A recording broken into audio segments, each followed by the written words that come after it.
नमस्कार, अपना बिहार देख रहे हैं आप। आपके साथ मैं हूं शिप्रा झा। बुलेटिन की शुरुआत करेंगे इस वक्त की बड़ी खबर से। बड़ी खबर लखीसराय से, जहां मतगणना केंद्र पर पुलिस का लाठी चार्ज हुआ है। ये बड़ी खबर आपको लखीसराय से बता रहे हैं। मतगणना केंद्र पर पुलिस का लाठी चार्ज। पॉलिटेक्निक कॉलेज मतगणना केंद्र पर लाठीचार्ज किया गया है। पंचायत चुनाव के वोटों की गिनती के दौरान हंगामा हुआ है। मुखिया समर्थकों के हंगामे के बाद पुलिस ने लाठीचार्ज किया। तो बड़ी खबर आपको लखीसराय से बता रहे हैं, जहां मतगणना केंद्र पर पुलिस ने लाठीचार्ज किया है। बताया जा रहा है कि मुखिया प्रत्याशी यहाँ पर हंगामा कर रहे थे, जिसके बाद ये लाठीचार्ज की गई है। पॉलिटेक्निक कॉलेज मतगणना केंद्र पर लाठीचार्ज हुआ है। पंचायत चुनाव की काउंटिंग के दौरान हंगामा हुआ। मुखिया समर्थकों के हंगामे के बाद लाठीचार्ज। और ये तस्वीरें हम आपको दिखा रहे हैं लखीसराय की। देखिए किस तरीके से पुलिस ने यहाँ पर लाठीचार्ज किया है। यहाँ पर मुखिया के जो समर्थक थे वो पहुंचकर हंगामा कर रहे थे, जिसके बाद पुलिस को वहां से लोगों को खदेड़ने के लिए ये लाठीचार्ज करनी पड़ी। ये तस्वीरों के जरिए आप समझ पा रहे होंगे किस तरीके से मतगणना केंद्र पर हंगामा चल रहा था, जिसके बाद पुलिस ने सब कुछ शांत करने के लिए, वहां से लोगों को खदेड़ने के लिए लाठीचार्ज किया है। लखीसराय में काउंटिंग सेंटर के पास जो है हंगामा किया जा रहा था मुखिया समर्थकों की तरफ से, जिसके बाद हालत को काबू में रखने के लिए पुलिस ने लाठीचार्ज किया है। दो तस्वीरें आपके टीवी स्क्रीन पर, इन दोनों तस्वीरों के जरिए आप देख सकते हैं कि मामले पर ज्यादा जानकारी दे रहे हैं। हमारे सहयोगी भी वहां से जुड़े हुए हैं, उनसे भी संपर्क करने की कोशिश करेंगे। और राकेश हमारे साथ जुड़ चुके हैं। राकेश, फिलहाल क्या कुछ स्थिति है, क्या मामला शांत हो चुका है? और जरा ये भी बताइए कि आखिर ये हंगामा क्यों किया जा रहा था? आज पॉलिटेक्निक कॉलेज में लखीसराय सदर प्रखंड का मतगणना चल रहा था। जिस समय गढ़ी बिशनपुर पंचायत का मतगणना चल रहा था, उसी वक्त दो मुखिया प्रत्याशियों ने जीत का दावा कर अफवाह फैला दिया, जबकि जीत की घोषणा अधिकारियों के द्वारा नहीं दी गई थी। उसके बाद दोनों मुखिया प्रत्याशी के समर्थक आपस में भिड़ गए। इसी दौरान मौके पे मौजूद एसडीपीओ रंजन कुमार ने उन लोगों को समझाने की कोशिश की, लेकिन उन लोगों के द्वारा पुलिस पे ही हमला कर दिया गया, जिसमें एक पुलिस जवान की हाथ में काफी गंभीर चोट आई।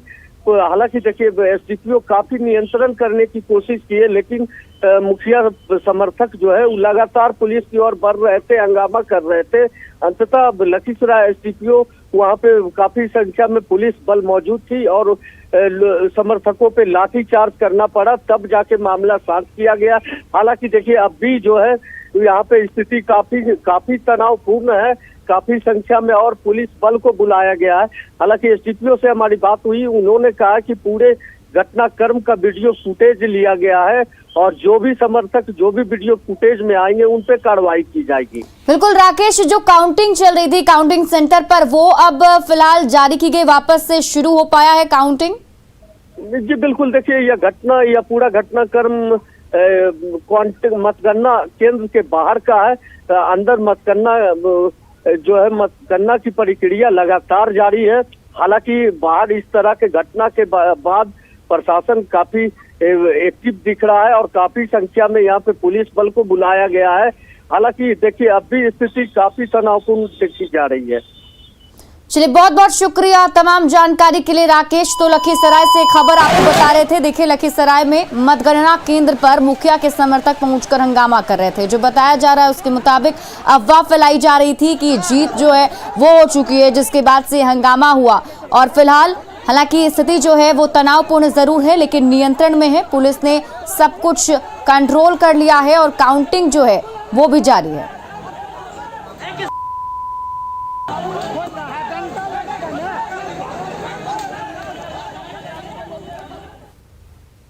पूर्णिया के सरसी थाना के पास पूर्व जिला परिषद सदस्य रिंटू सिंह की हत्या के बाद लोगों में आक्रोश है। लोगों ने सरसी थाना के पास चौक पर NH 107 और SH 77 को जाम कर भारी हंगामा किया। लोगों ने थाने में आगजनी भी की और सरसी थाना कैंपस में आग लगाकर थाना के सामने तोड़फोड़ भी की है।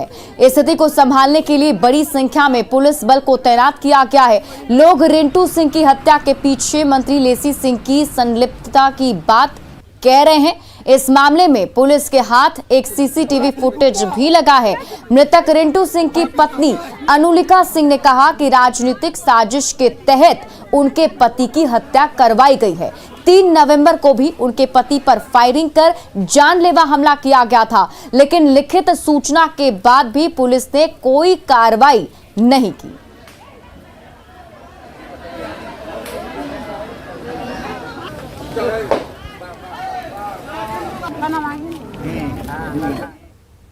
परिजनों का बयान दर्ज किया जा रहा है। परिजनों का आरोप है कि थाना प्रभारी की लापरवाही के कारण ये घटना घटित हुई है, तो कल थाना प्रभारी को निलंबित कर दिया गया है और अभी परिजन जो बयान देंगे उसके आलोक में हम लोग आगे की कार्रवाई कर रहे हैं। लगातार छापेमारी चल रही है, कुछ नाम चिन्हित हुए हैं और बहुत जल्द इसमें गिरफ्तारी होगी।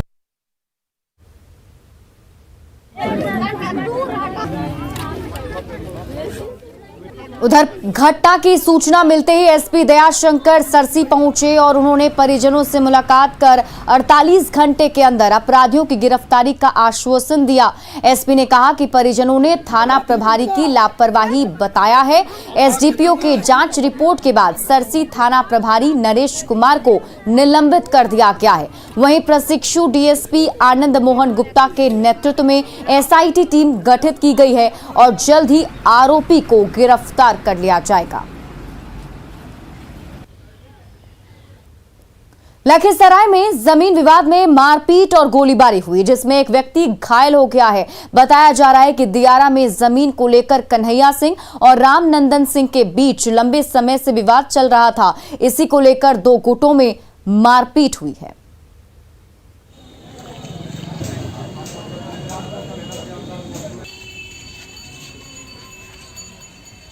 चुपचाप बैठ गया। इतने में उसने अपने भाई कन्हैया को फ़ोन करा। कन्हैया हथियार लेस 2 मोटरसाइकिल पे 3-3, 4-4 बंदे पहले से वहाँ पहुँचा हुआ था, 3-4 लड़का। वो आया और मेरे से कुछ बोले बगैर मैं मोटरसाइकिल पर पीछे से ऐसे बैठा हुआ था, पीछे से यहाँ पे देखो वार किया है उसने रोड से। अच्छा ठीक है, यहाँ से रोड से वार करा, मैंने आगे की तरफ गिरा। इतने में मेरे पे सब ने मिलके पूरी तरह से चूड़ लिया पूरे। हाँ, कितना गोली चला है? 4-5 राउंड गोली चलाया, ज़्यादा नहीं चलाया। रामचंद्रपुर ने 568 दियारा क्षेत्र है और सुरगढ़ा थाना अंतर्गत पड़ता है और पिपरिया के रामचंद्रपुर में रहने वाले गोतिया जो है उसी में खेतीबाड़ी को लेके लोग आपस में मारपीट किए हैं। गोलीबारी की सूचना है, लेकिन जो इंजर्ड पर्सन है उसमें अभी तत्काल नहीं, जब डॉक्टर की रिपोर्ट के उपरांत ही हम लोग निर्णय ले सके कि फायर आर्म इंजरी है या, लेकिन हाथ पैर टूटा हुआ है, चोट जब गंभीर रूप से। बेतिया में परीक्षा केंद्र बदलने की मांग को लेकर छात्रों ने भारी हंगामा किया है। छात्रों ने सांसद संजय जायसवाल को रोककर अपनी मांगें रखी और डिप्टी सीएम रेणु देवी की गाड़ी के आगे बैठकर छात्रों ने प्रदर्शन भी किया। छात्र मोतिहारी के बदले परीक्षा केंद्र मुजफ्फरपुर किए जाने के खिलाफ अनिश्चितकालीन हड़ताल पर बैठे हुए हैं।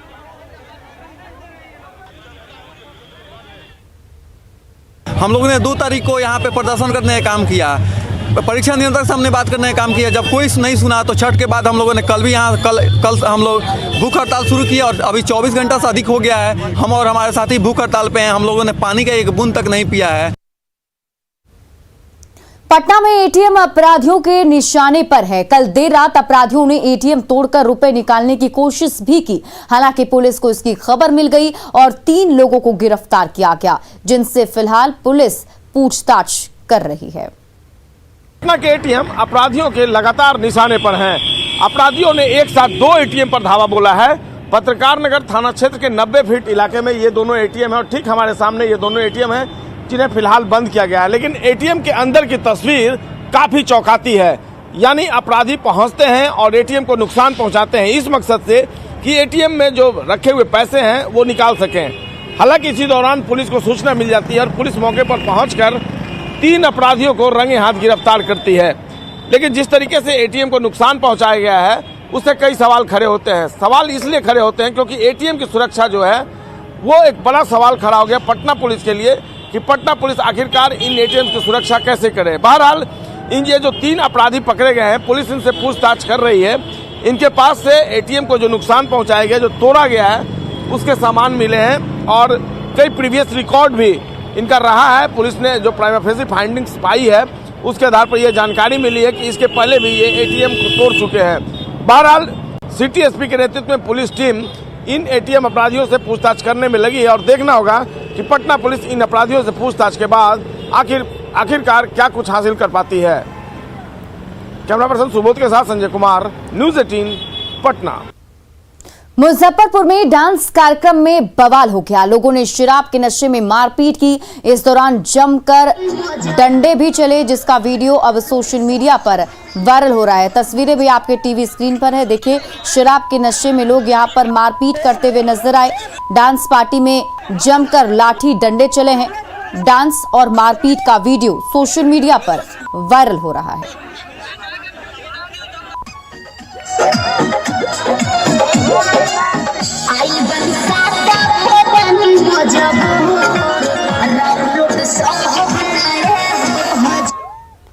अगली खबर मुजफ्फरपुर से, जहां सीबीआई ने 1 करोड़ 45 लाख के फ्रॉड के मामले में कंपनी के संचालक को गिरफ्तार किया है। गोवा के मड़गांव इलाहाबाद बैंक से 1 करोड़ 45 लाख के फ्रॉड के मामले में सीबीआई ने पंकज कुमार को गिरफ्तार किया। उसकी गिरफ्तारी कच्ची पक्की स्थित अत्तरदह से की गई। मेडिकल जांच के बाद पंकज को सीबीआई ट्रांजिट रिमांड पर गोवा लेकर गई। पंकज मूल रूप से मुंगेर के तारापुर का रहने वाला है। वर्तमान में मुजफ्फरपुर के कच्ची पक्की स्थित साहू मार्केट के पास रहता है। उसके खिलाफ 2018 में सीबीआई ने एफआईआर दर्ज कराई थी। पंकज गोवा में मैं गंगा इंटरप्राइजेज नामक कंपनी चलाता था और वो वहां से 1 करोड़ 45 लाख का फ्रॉड करके फरार हो गया था। सीबीआई ने इस मामले में इलाहाबाद बैंक के तत्कालीन मैनेजर विशाल कुमार, लक्ष्मी कोरुगेटेड मडगांव के प्रोपराइटर दिनेश कुमार त्रिपाठी और मैं गंगा इंटरप्राइजेज के संचालक पंकज कुमार को आरोपी बनाया था। ये मतलब बैंक में जो है बैंक मैनेजर और जो लोन लिया ये मशीन बना करके मेरे अकाउंट में पैसा डाल करके वो निकाल लिया। अच्छा, कितना रुपया अकाउंट में आपका डाला था? 44 लाख। 44 लाख रुपया। 44 लाख रुपये की फ्रॉड में आपकी अरेस्टिंग हुई है। कितना दिन पुराना मामला है ये? 5-6 साल पहले। आप वहाँ क्या करते थे गोवा में? Private job. दरभंगा के बिरौल अनुमंडल के पोखराम गांव का स्कूल पूरी तरह से खंडहर में बदल गया है। स्कूल का हाल किसी भूतहा फिल्म के लिए तैयार सेट से कम नहीं लगता। स्कूल के सभी क्लासरूम बदहाल हैं। छत का छप्पर किसी रोशनदान से कम नहीं। स्कूल की बदहाली का जायजा लिया न्यूज़ 18 संवाददाता विपिन कुमार दास ने।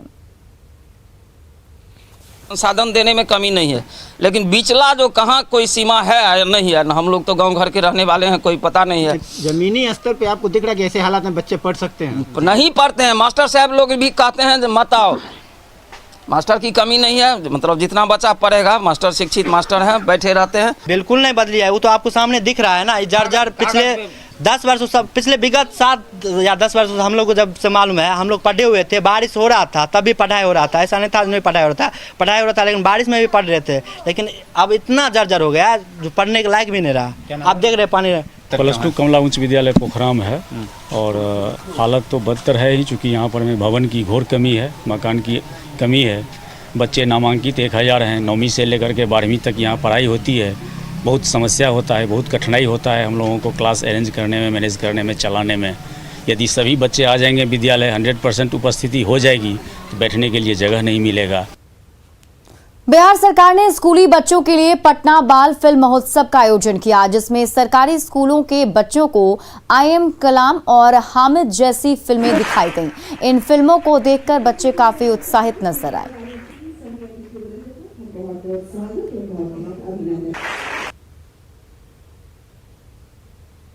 सरकार के कला संस्कृति एवं युवा विभाग ने जो है वो बाल दिवस के अवसर पर पटना म्यूजियम में पटना बाल फिल्म महोत्सव का आयोजन किया है।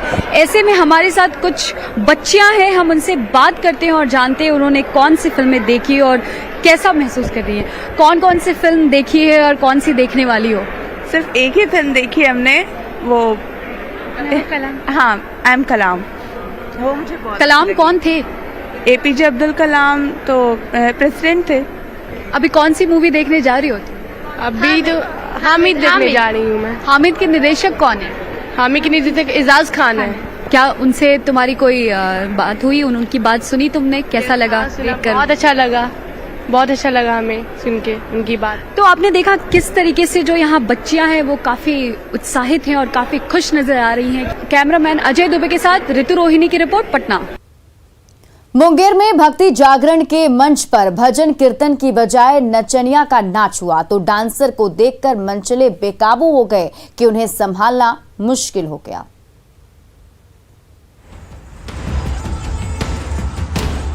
मौका है भक्ति जागरण का, लेकिन हो रहा है फूहड़ नाच। मौका है देवी की आराधना का, लेकिन लग रहे हैं अश्लील ठुमके। ये वायरल वीडियो है खड़गपुर के तेघड़ा गांव का।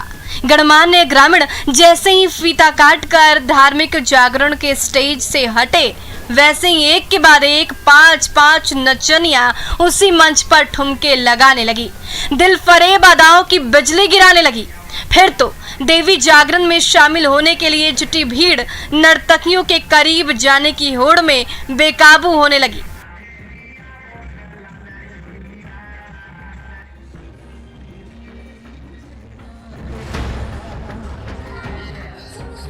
स्टेज पर ऑर्केस्ट्रा गर्ल के ठुमके देखते ही भीड़ का जोश हाई हो गया और मंच के नीचे हंगामा मचा रहे मंचलों को संभालना मुश्किल हो गया। कई सिर फिरे तो नचनिया को नोट थमाने के बहाने स्टेज के बेहद करीब पहुंच गए तो थोड़ी देर के लिए ऑर्केस्ट्रा की महफिल पर ब्रेक लगानी पड़ गई। जब माहौल शांत हुआ तो फिर से भक्ति जागरण के स्टेज पर भोजपुरी गाने गूंजने लगे और उन गानों के धुन पर सुंदरियों का जलवा दिखने लगा।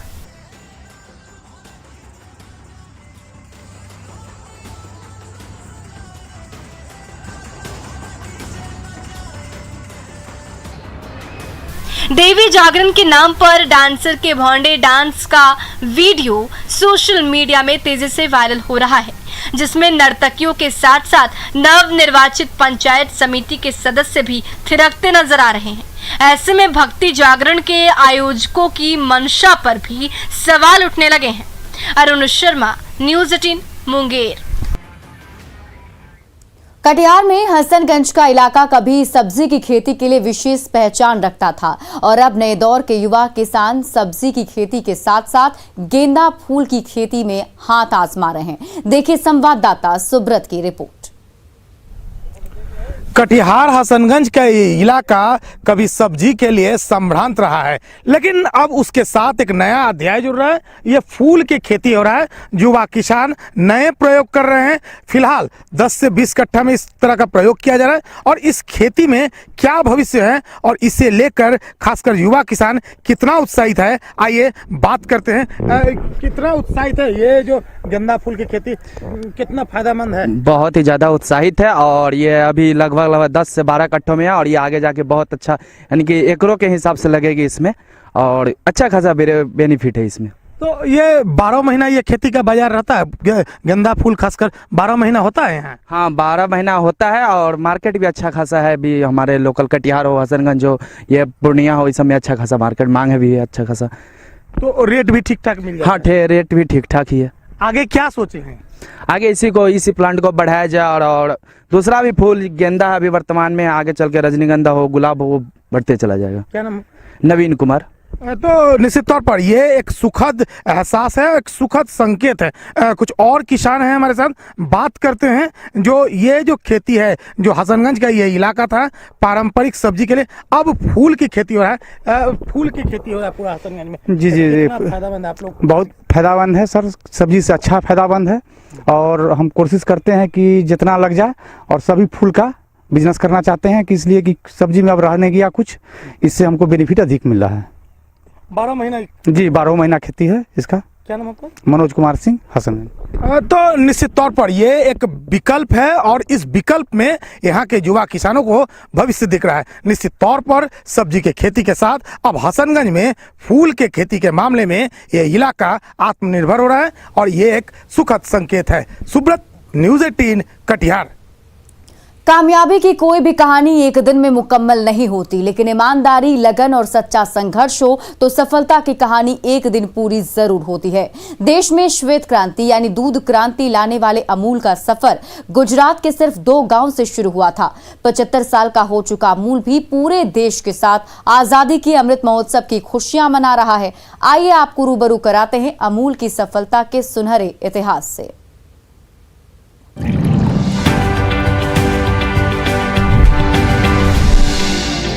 अमूल के अभियान ने सिर्फ डेयरी उद्योग से जुड़े किसानों की आमदनी ही नहीं बढ़ाई, बल्कि उनके परिवार के जीवन में बहुमुखी जागरूकता की सुनहरी किरणें बन गया।